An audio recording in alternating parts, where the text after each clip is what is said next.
Shanghai is a colourful city with a wonderful blend of old and new.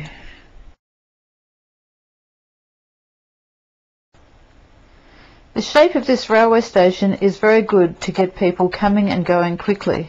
And this is the National Gymnastics Centre, which is fire and metal combined.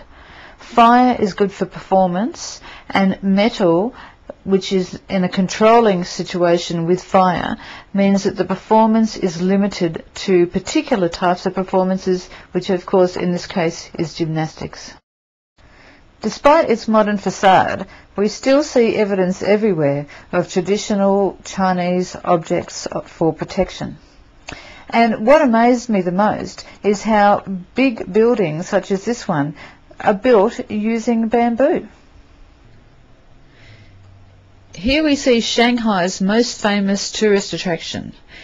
On the left-hand side, which is east of the river, is the Pudong district, which includes the giant Pearl building, or what they call the Pearl of the Orient. And on the west side, which is the right-hand side as you're looking, of the Huangpu River, is the Bund, which is a series of buildings built by foreigners who were given this area in which to settle in the 1940s. I suspect that because of the shape of the river there, you can see how they're actually outside the bow of the river. In the 90s, apparently, they built up the levees there because they were subject to flooding quite a bit. So we can see that the Chinese actually gave up a rather unfortunate piece of property to the foreigners, who made the most of it and actually turned the area into a major tourist attraction, but before that it was also a major commercial centre as well.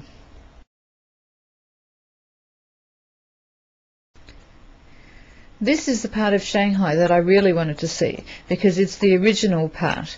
And here are the offices of two Feng Shui masters who obviously feel the same way. Interesting, both of the Feng Shui masters' offices are facing west, west being a good direction for period 8. The bridge that you see now is where we cross to approach the Yuyuan Gardens.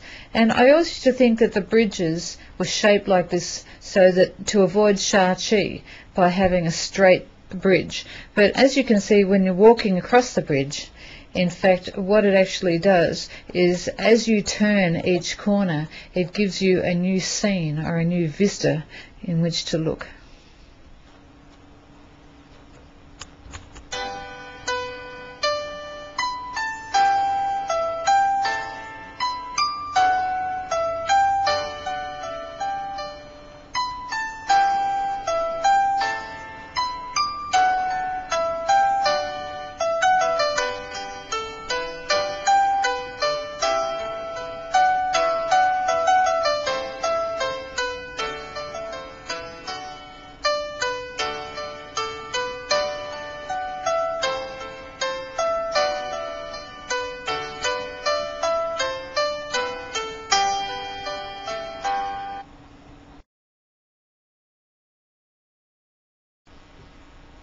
We hear a lot about buildings in Hong Kong that have large holes in the middle to let the dragon come and see the water.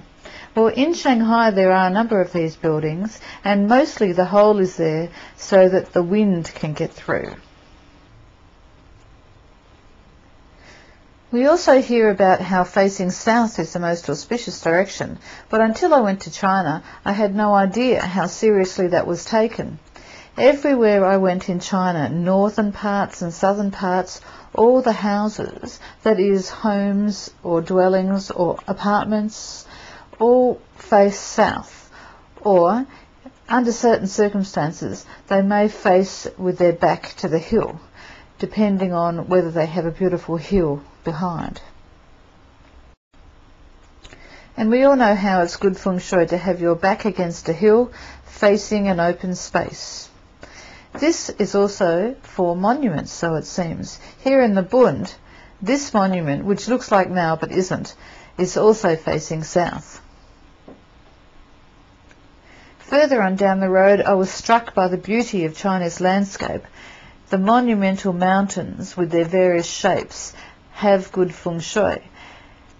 So I took a number of photos of Chinese graves because I know that the graves should always be in the mountains. But most of them didn't come out, which was unusual. As we approached this mountain, I thought there's got to be a lot of graves here because it's a very strong mountain with power. And sure enough, on the other side of the mountain was covered in graves. The other mountain which I found most amusing was this one. It looks like a Chinese coin toad.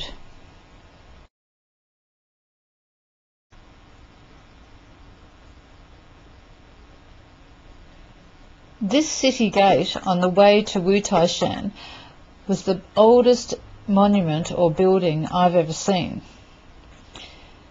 They said it was around about 2,000 years old, and interestingly enough it's facing south, but it's 10 degrees off south because it's so old by now that the Earth's magnetic field has changed.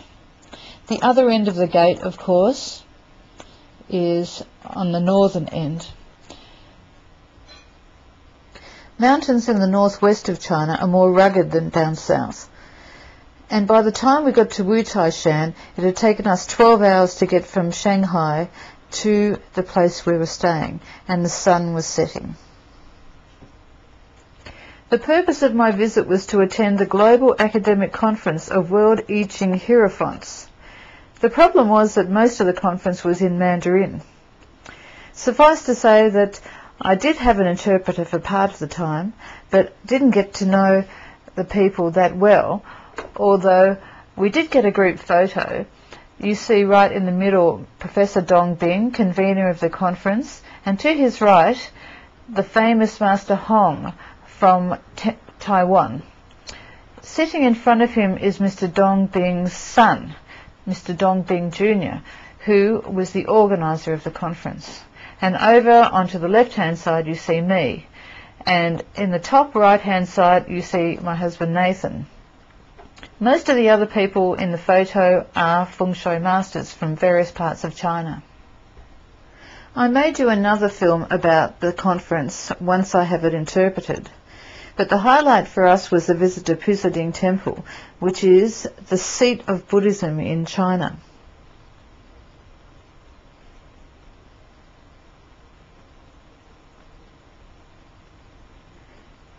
The top temple, which is where we started from, has a wonderful vista and of course is facing south with a mountain to the north. The Pusading Temple is one of the oldest on the mountain and is the seat of Tibetan Buddhism, constructed around 500 AD. There's 108 temples at Wu Taishan, each housing wonderful gods and goddesses.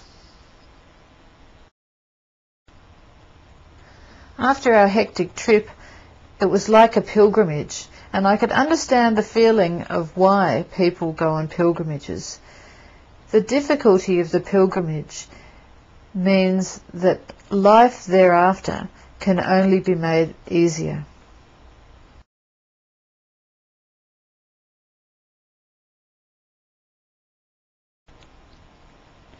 This storyboard tells of the famous monk who lived in the mountains around Wu Taishan and came to town one day with 2 friendly tigers. And safety is of a big concern, as all the temples are made of wood. So that day the monks were all lined up for a fire drill. There are a couple of exceptions. This is a stone temple, and this one is made with gold. This is one of the accommodation dwellings where Mao slept one night. And the highlight was the giant stupa at the bottom. And everywhere we saw chimes and bells hanging from the eaves to summon the spirits. I enjoyed my visit to Wu Taishan and hope to come back one day to spend more time looking at the mountains. In the meantime, let's enjoy some music from our tour guide.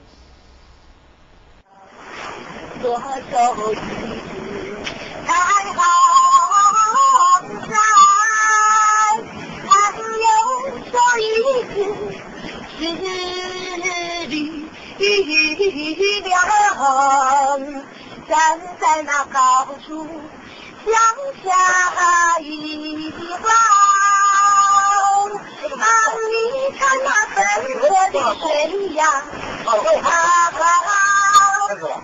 啦啦的流过一小阵光。